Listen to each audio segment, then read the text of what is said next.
So, as you guys are aware, we've lost our twins, Layla-Rose and Anthony Jr.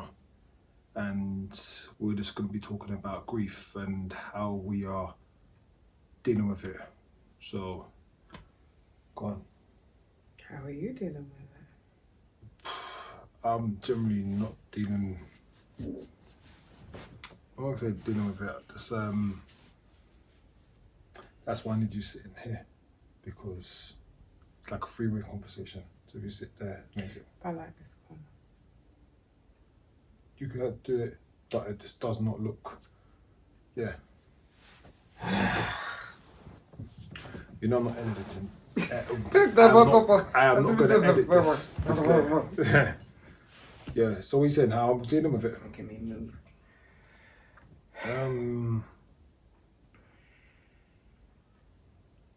I don't even know. I'm dealing with it. Like. Well, it's been 11 weeks now since they passed. I just said, we've done everything apart from the headstone. Yeah. Which we'll probably have to do in about 3 months' time. Is that when they said their ground will settle?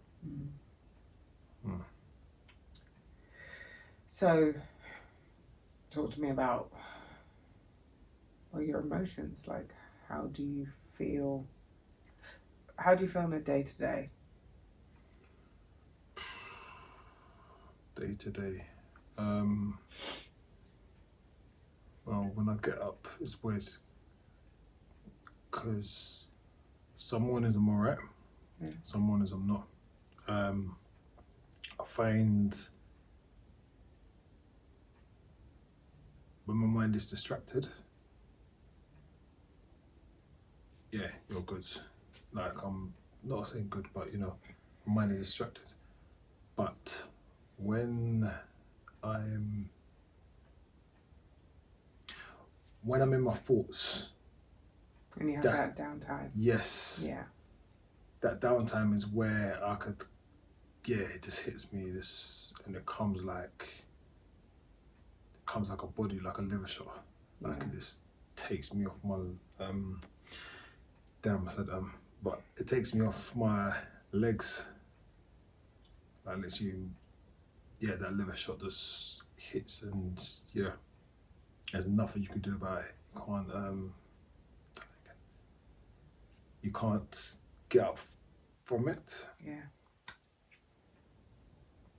You just got to go through that emotion. Boy, it's just,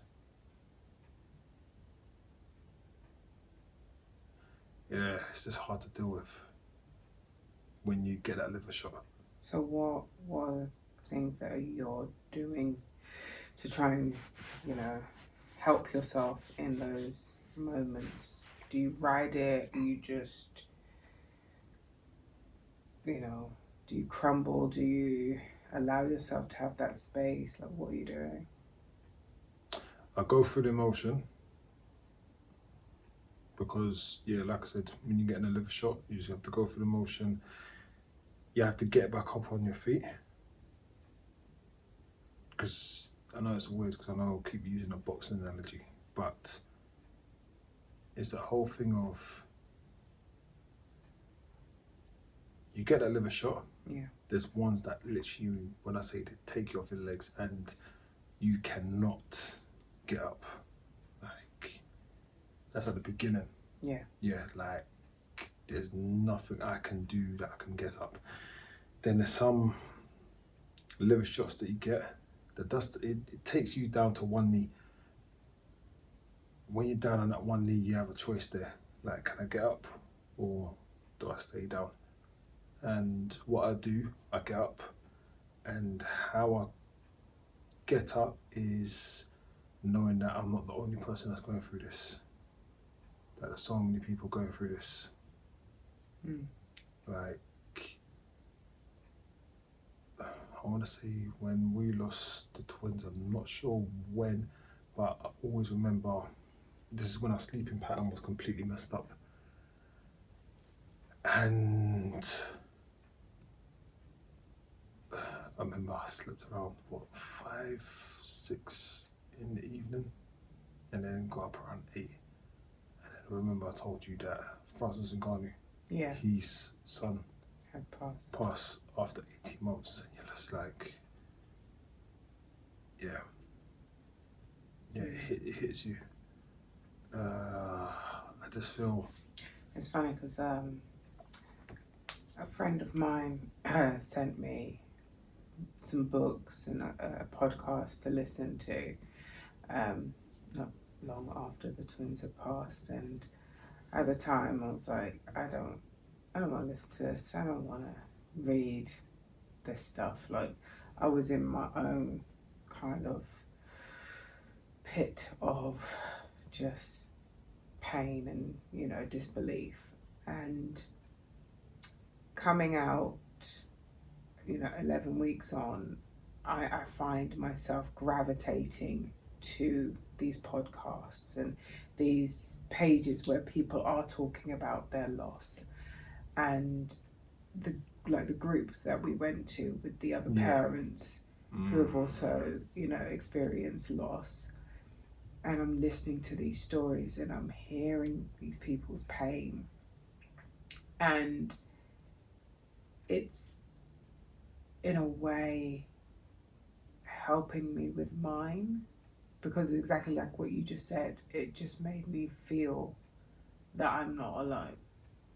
Like, it's not just happening to us, and it doesn't take it away, but it just makes you just realize that you're not alone. Yeah. And I think that's one of the biggest things about, you know, grief and losing children and losing a child, is that, you know, when you have a baby and you come home, you got baby crying, you know, you're putting on white noise to try and soothe the baby, like there's noise. But when you're a parent who's lost, it's silent. Yeah. And I think that silence can be just so deafening, and so just, it just breaks you. So just hearing other people who are experiencing the same, it just gives you that space to I don't know, open up a little bit and just be like, just listening to someone else's pain, and you connect with them. Like, there's so many things that people have said that I connect with, you know, when they say like feeling alone and angry, and, you know, they have all these feelings, and I'm like, yeah, me too. Yeah. Me too. That's been something that I found, I want to say, helpful. Would you say it feels, I know that's a bad way of saying this, but do you feel like there's a bit of comfort knowing that you're not the only one that's going through it? Yeah. Because that's how I feel. Because, like I said, when I'm going for that liver shot, knowing that I'm not the only one, and I use that to get back on my feet. Yeah.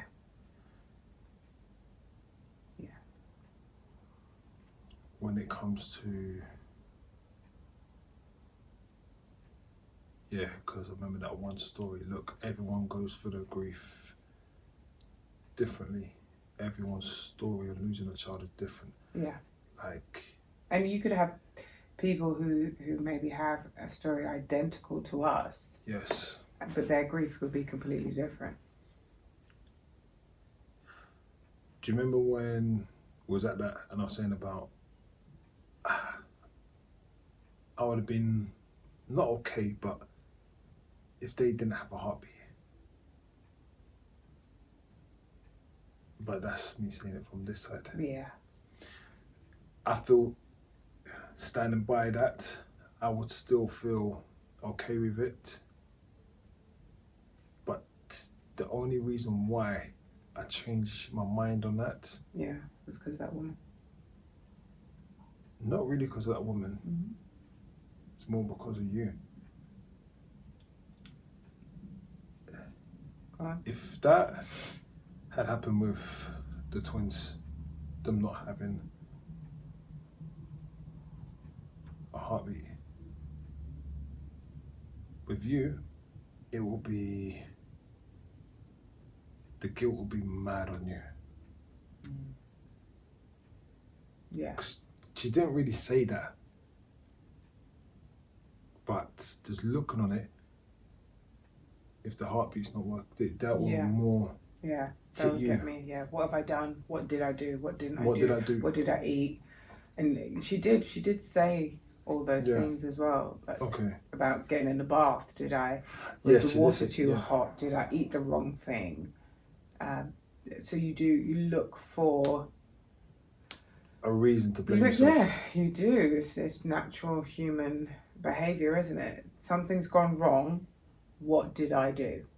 And if it's not you, then it's got to be someone else. Was it a doctor? Was it a midwife? Was it the hospital?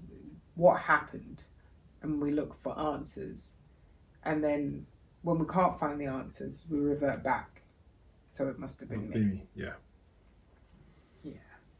So yeah, it's based on that. Have you felt any anger through your grief? Yes. Ain't gonna talk about it, but No? ain't nothing to do with, yeah, because it's more to do with you. Not you personally. Yeah, no, Oh, not no, you, no. no, not you personally, but Okay. yeah, that's where the anger. On how I've been treated by others, do you mean? Yeah. Okay. Yeah. Okay. Yeah, I get that. So, anger Okay. within myself.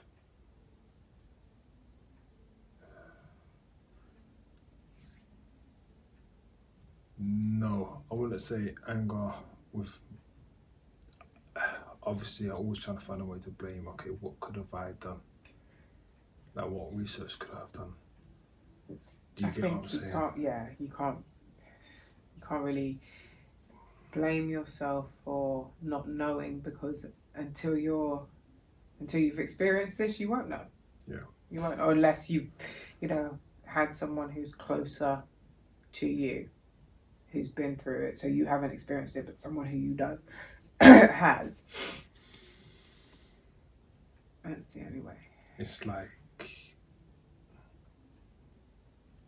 you remember when I said there's a woman that I know that she's 45 years and she still feels it? Yeah. So Yeah. that's another thing when it comes to grief. Grief never goes. Yeah. There's a lot of things, because even when it comes to, and I know you've had it with your mum, but like their birthdays are so close to mine. And yeah, just that whole,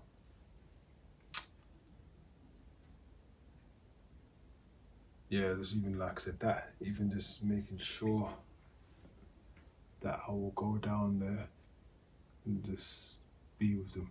Yeah. But in saying that, I mean, it's going to be tough.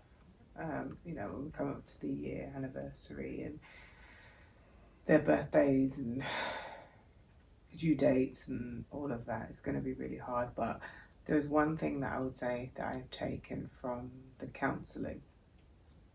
And when she said about the vase, and the vase shatters and you can throw it away, or you can glue it together and put it in the back of the cupboard. But what they do, I can't remember where she said. In Japan. They put it back together with gold and they create something new. So it's still broken, but it's it's different. And I liked that analogy.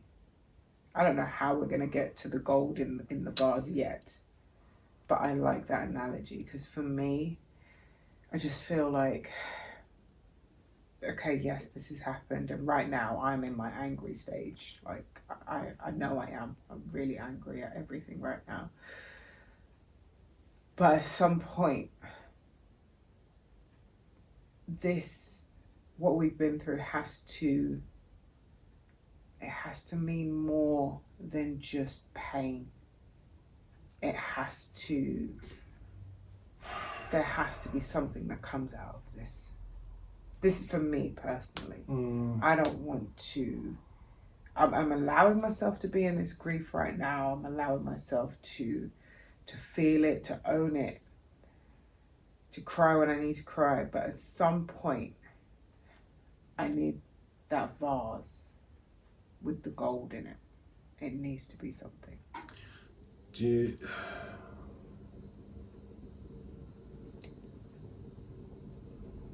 I always look on, I know you say about the vase, but I always,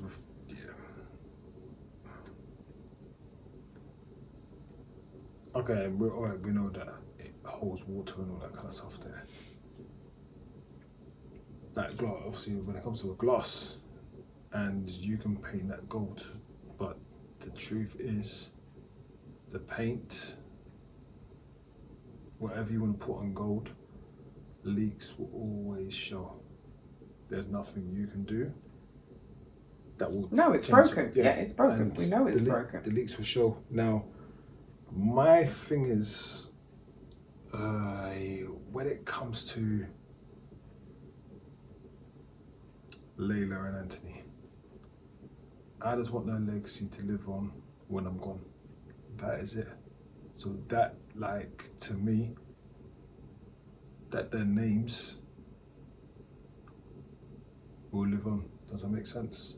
So, obviously, how first about setting up something for parents, but I also, like I said, I want to set something up where, I don't know, because like I said, it's a whole field out where to begin. And it's not like we've got our other businesses that we're working on, but I do know just having something that no matter what, their legacy lives on. That to me, and I get why, I know it's a whole different scenario, but like, okay, Mark Prince with his son and Damanola Taylor with, you know, the father, their situation, grieving parents, but it's a whole different. Yeah. But, and I know, but from what I see, that they use that to drive, not drive, but, you know, that their kid means something, like their legacy, no matter what, stamped. Yeah. That's what it is I want to do for them. So when we say the vase, you know, the painting in gold, I look at it, okay, just make sure their legacy. But that is the vase. That's the vase, but the vase. I'm always going to put water in that vase. Yeah? Yeah, but what you're talking about, leaving a legacy and their names and all, that is the vase. Yeah. That's the representation of the vase. But as much as, yeah, I get that. But as much as that representation, you keep pouring the water, it still comes out the same as that way. It still leaks, the water still goes. Does that make sense? So it's kind of, it might look pretty, but on a general thing, it doesn't mean nothing. Me, it's, I don't really want to say, it's more for them than it is for me, but I just,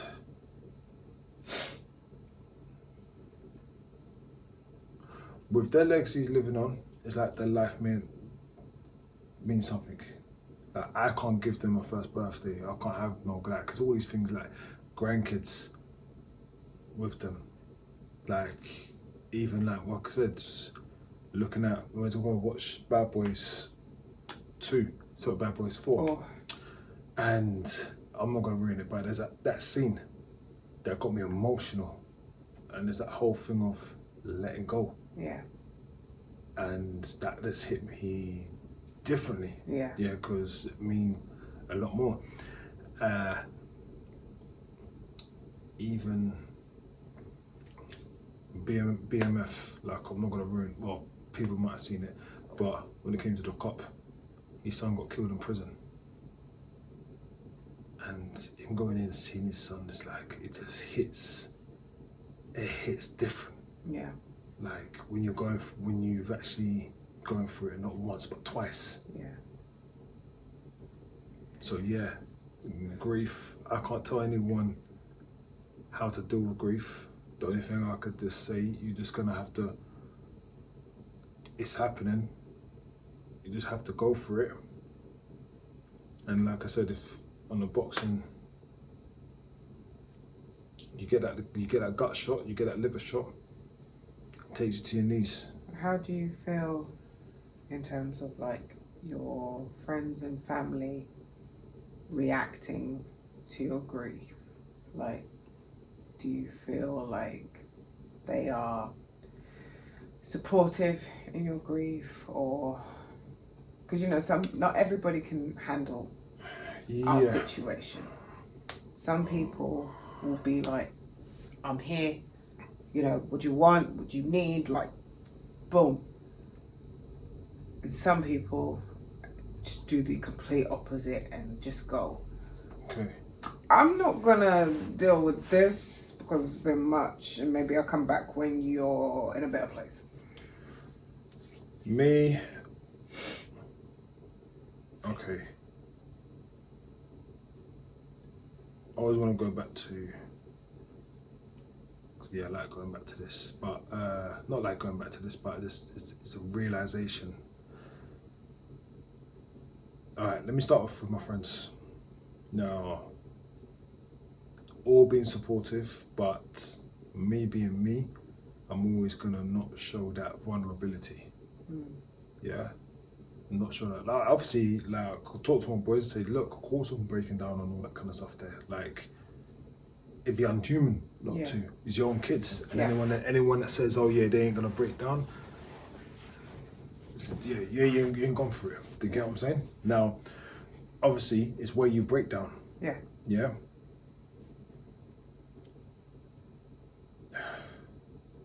When it comes to, okay, my mum, my sisters, and I always remember my baby sister, because I don't want to mention names, but I always remember my baby sister when I called her and I told her, and jeez man, it still hits me now, but when she broke down, and she's not like she's broke down, but I just remember she said, it's so effing unfair. And when she said that, like, I don't know whether she's in a room or whatever, yeah, but when she said that to me, those words just kind of went right through into my heart, like, hit me different. And she's been mad supportive. My other sister been mad supportive, but it's hard for her at the moment because she's pregnant. Yeah. Do you get what I'm saying? Yeah. My mum, supportive. Yeah. Like, like I said, because they're all mothers. Yeah. So they feel it. Differently. Yeah. Yeah. When my mum coming to see you, and it's weird because it's actually the first time, when you're in labour and you see my mum, like, she just done something so simple, but it just meant so much at the time. And like I said, it was the first time actually seeing like that mother. Remember, I always say that, you know, I know it's my mum, but I just felt like your mum was there in the room at that moment. Do you get what I'm saying? Like it's a weird, and it made me feel like I said, it just made me feel different. So yeah, my friends, well, my brothers, I should say, rather than friends, they've been supportive, but they just know I don't show up. Like even like for example, I never mentioned nothing about the funeral. Do you get what I'm saying? And I know obviously because you're close to my brother's wife, that's how. Do you get what I'm saying? Yeah. Yeah, which is Yeah. like, and they know that, but it's just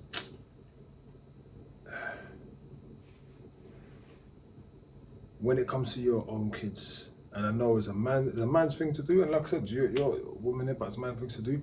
I'm not trying to break down. I'm trying to hold myself together. Yeah. Yeah. Even going back to the, like, to be honest with you, let's be real. First time you see me break. But yeah, my daughter, they still not see me. Do you get what I'm saying? It's kind of like I said. You know it's okay for her. No, 100. Like I always say, like I said, look, Amira, of course I've been upset. Of course, do you get what I'm saying? Yeah. So she knows. But just look at the relationship with me and my dad, because he doesn't let me in. Yeah.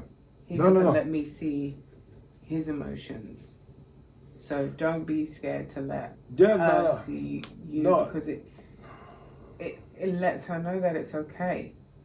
I've always said, like, when it comes, me personally, I'm always going to say, look, it's okay to cry. Just, if you're going to cry around people who care about you. That's one. Yeah.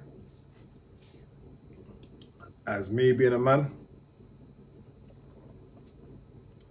her as my daughter, I look on it, but I don't want her to see me in that kind of position, because she's got to have that position of her dad.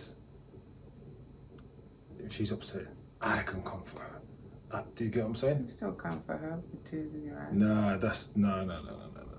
You really? No. That there personally, like I said, I'll be honest with you. When I really break, like obviously you see me talk, you see tears in my eyes and all that kind of stuff there. But when I'm telling you right now, I'll publicly say it. The way how broken I was.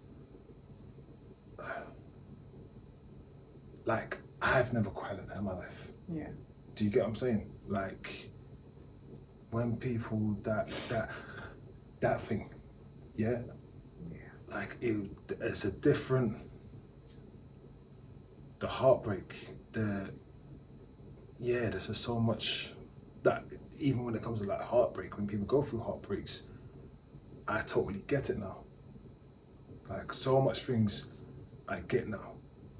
Because back in the day you told me what, even like, I'm not even talking this as kids, even if it's wife and husband, even whether it's parents or whether it's partners or whatever. Like if someone's gone through a really heartbreak where you know there's that love, and I always remember what Candice